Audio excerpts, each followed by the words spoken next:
it's Karen here again, and welcome to this week's Ideas First video blog. Today I want to talk to you about defining your own measure of success, and I want to ask you some questions and help you see that your idea of success may be very, very different to other people's ideas of success.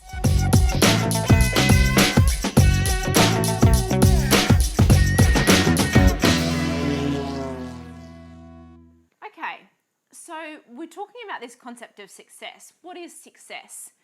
When you look around you and you think of the idea of success, what comes into your mind?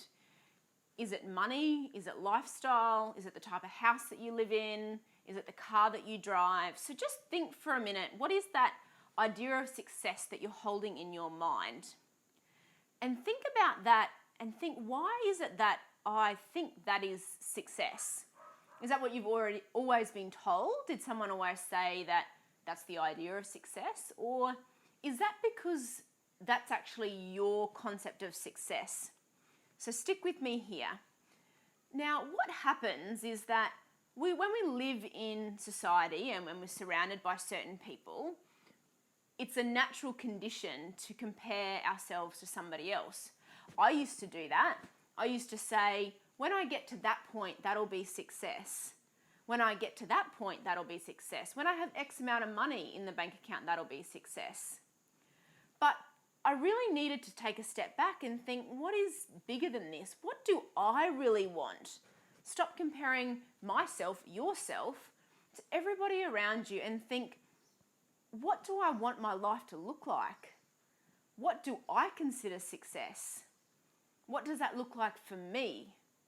Because it's so easy to get consumed into other people's ideas of success and try to live up to that, and we miss our own opportunities for success. I recently listened to an audio recording by Earl Nightingale, and he talks about the concept of acres of diamonds, and I'd really recommend you look up the little audio clip about it.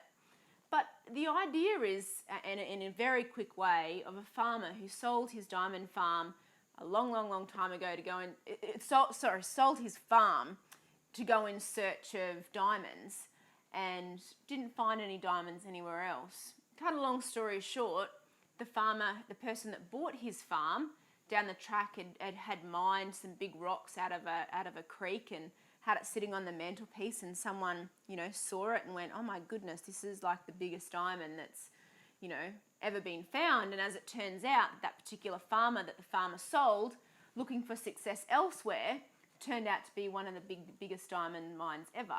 And the point of that story, and in Earl's recording, was that if we're always looking somewhere else for success and measuring ourselves to some other ideology of success, sometimes we miss out on our own little acre of diamonds, on what we can create for ourselves and that concept of success. So I want you to sit down this week and think about your goals and think about where you're heading and what life is going to look like for you.